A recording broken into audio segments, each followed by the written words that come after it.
ہمارے بعض بہن بھائی یہاں پہ نعتیں سنیں گے تو روئیں گے فراق شہر نبی میں.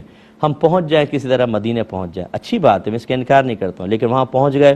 اچھا پہلے دیکھا ہے جو اس طرح کے اصلی ذوق پیدا نہیں کرتے، صرف شوق کے تحت جاتے ہیں یا عارضی کیفیات سے مغلوب ہو کر جاتے ہیں، 2 دن 3 دن 4 دن، اس کے بعد بچے گیم کھیل رہے ہوں گے، عورتیں پکنک شاپنگ کے لیے چلی گئی ہوں گی، مرد ہوٹل کے روم میں بند ہوں گے. اس کے بعد 8 دن گزرے، اب واپس آنا ہے، لیکن فرض کریں فلائٹ کینسل ہو گئی، 2 دن بعد فلائٹ ہے. یہ 2 دن اضافی، حالانکہ ایئر لائن روم دے رہی ہے، کھانا پرووائڈ کر رہی ہے، لیکن میں نے کتنوں کو دیکھا ہے کہ گالیاں بکنا شروع کر دیتے ہیں، غصے ہونا شروع ہو جاتے ہیں. جس ٹریول ایجنٹ کے ذریعے آئے ہیں اس کو فون کر کے سنانا شروع کر دیتے ہیں، ارے بھائی آپ تو نبی کریم کے مہمان ہیں، 8 دن تھے، سرکار نے 2 دن اور روک لیا، آپ کو تو شکریہ ادا کرنا چاہیے. آپ گرم ہو جاتے ہیں، آپ گالیاں بکنا شروع کر دیتے ہیں، آپ بیزار ہو جاتے ہیں، معاذ اللہ ثم معاذ اللہ.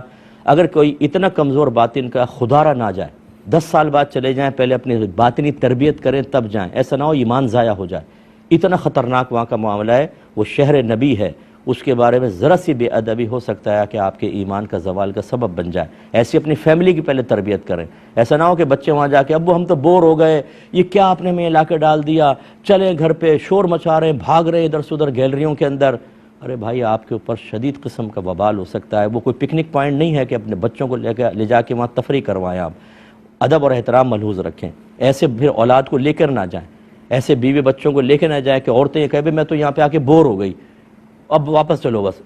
شہر نبی میں آ کے بور ہو گئے، کیوں آئے تھے بھائی یہاں پر؟ صرف یہ دکھانے کے لیے تاکہ لوگ ہماری واہ واہ کریں جو عمرہ کرنے گئے ماشاءاللہ، اور واپس آئیں تو گلے میں ہار ڈلے اور ہمیں VIP پروٹوکول ملے. اس کیش کروانے کے لیے گئے تھے؟ اگر جذبے کے لیے گئے تھے تو جذبہ تو نظر ہی نہیں آ رہا.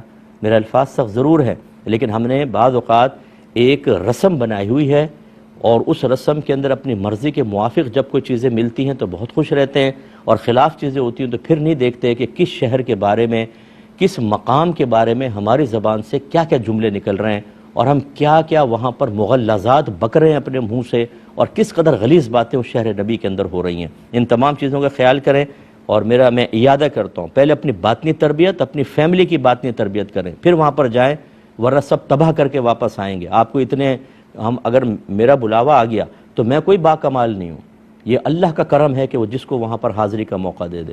ہم لوگ اپنے آپ کو باکمال سمجھنا شروع کر دیتے ہیں، بھئی ہم جا رہے ہیں عمرے پر، گویا کہ پورے خاندان میں ہم افضل ہیں کیونکہ ہمارا وہاں بلاوا آ گیا ہے. بلاوا نہیں، ایک آزمائش آ گئی ہے، ایک امتحان آ گیا ہے. جو یہاں پر ہے شاید ان کا تو امتحان اتنا ہے ہی نہیں، ان کا ایمان کہاں سے خطرے میں ہوگا؟ خطرے میں تو آپ کا ہوگا. اگر وہاں جا کے آپ نے بد تہذیبی کی تو بہتر تھا کہ آپ اپنے گھر کے اندر رہتے. اس لیے اچھی طرح اس بات کو سمجھا جائے.